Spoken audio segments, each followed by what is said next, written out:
I found that nothing in life is worthwhile unless you take risks. Nothing. Nelson Mandela said, "There is no passion to be found playing small and settling for a life that's less than the one you're capable of living." Now, I'm sure in your experiences in school and applying to college and picking your major and deciding what you want to do with life, I'm sure people have told you to make sure you have something to fall back on. Make sure you got something to fall back on, honey. But I never understood that concept, having something to fall back on. If I'm going to fall, I don't want to fall back on anything except my faith. I want to fall forward. I figure at least this way I'll see what I'm going to hit. Fall forward.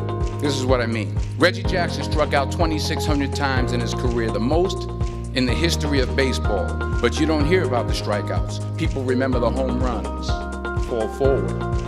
Thomas Edison conducted 1,000 failed experiments because the 1,001st was the light bulb. Fall forward. Every failed experiment is one step closer to success. You've got to take risks, and I'm sure you've probably heard that before, but I want to talk to you about why that's so important. You will fail at some point in your life. Accept it. You will lose. You will embarrass yourself. You will suck at something. There's no doubt about it. And I know that's probably not a traditional message for a graduation ceremony, but hey, I'm telling you, embrace it, because it's inevitable, and I should know. In the acting business, you fail all the time. Early on in my career, I auditioned for a part in a Broadway musical.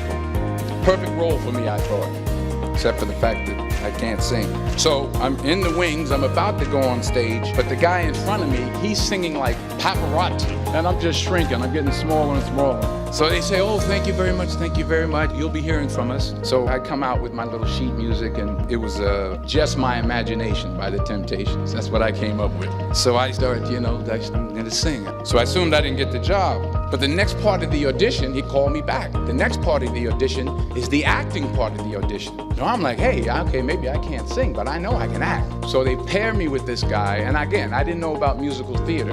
And musical theater is big, so they can reach everyone all the way in the back. And I'm more from a realistic, naturalistic kind of acting where you actually talk to the person next to you. I didn't get the job. But here's the thing. I didn't quit. I didn't fall back. I walked out of there to prepare for the next audition, and the next audition, and the next audition. I prayed, and I prayed, but I continued to fail, and fail, and fail. But it didn't matter, because you know what? There's an old saying, you hang around the barbershop long enough, sooner or later you're gonna get a haircut. So you will catch a break, and I did catch a break. Last year, I did a play called Fences on Broadway. Won the Tony Award, but here's the kicker. It was at the Court Theater.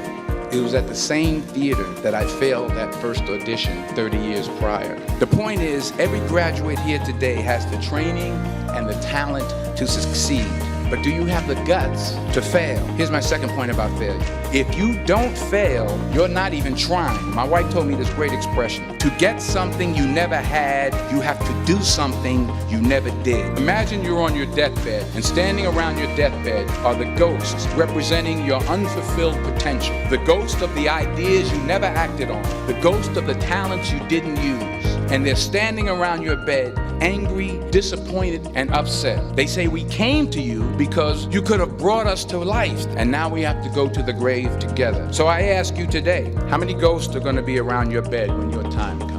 You've invested a lot in your education, and people have invested in you. And let me tell you, the world needs your talent. I just got back from Africa, beautiful country, but there are places with terrible poverty that need help. And Africa is just the tip of the iceberg. The Middle East needs your help. Japan needs your help. Alabama needs your help. Tennessee needs your help. Louisiana needs your help. Philadelphia needs your help. The world needs a lot, and we need it from you. We really do. We need it from you young people. I mean, I'm not speaking for the rest of us up here, but I know I'm getting a little grayer. We need it from you, the young people, because remember this. So you got to get out there. You got to give it everything you got, whether it's your time, your talent, your prayers, or your treasures. Because remember this, you will never see a U-Haul behind a hearse. You can't take it with you. The Egyptians tried it, and all they got was robbed. So the question is, what are you going to do with what you have? I'm not talking about how much you have. Some of you are business majors. Some of you are theologians, nurses, sociologists. Some of you have money. Some of you have patience. Some of you have kindness. Some of you have love. Some of you have the gift of long suffering. Whatever it is, whatever your gift is, what are you going to do with what you have? Sometimes it's the best way to figure out where you're going. Your life will never be a straight path. I began at Fordham University as a pre-med student. I took a course called cardiac morphogenesis. I couldn't read it, I couldn't say it, I sure couldn't pass it. So then I decided to go into pre-law, then journalism. And with no academic focus, my grades took off in their own direction. I was a 1.8 GPA one semester, and the university very politely suggested that it might be better to take some time off. I was 20 years old, I was at my lowest point, and then one day, and I remember the exact day, March 27th, 1975, I was helping my mother in her beauty shop. My mother owned a beauty shop up in Mount Vernon. There was this older woman who was considered one of the elders in the town, and I didn't know her personally, but I was looking in the mirror, and every time I looked at the mirror, I could see her behind me, and she was staring at me. Every time I looked at her, she kept giving me these strange looks. So she finally took the dryer off her head and she said something I'll never forget. She said, "Young boy, I have a prophecy, a spiritual prophecy." She said, "You are going to travel the world and speak to millions of people." Now mind you, I'm 20 years old, I'm flunked out of school. In fact, like a wise ass, I'm thinking to myself, maybe she's got something in that crystal ball about me getting back into school next fall. Later that summer, while working as a counselor at the YMCA camp in Connecticut, we put on a talent show for the campers. And after the show, another counselor came up to me and asked, "Had you ever thought about acting? You're good at that." So when I got back to Fordham that fall, I got in and I changed my major once again for the last time. And in the years that followed, just as that woman prophesied, I have traveled the world and I have spoken to millions of people through my movies. Millions who up till this day couldn't see me. Up till this day, I couldn't see while I was talking to them, and they couldn't see me. They could only see the movie. They couldn't see the real me.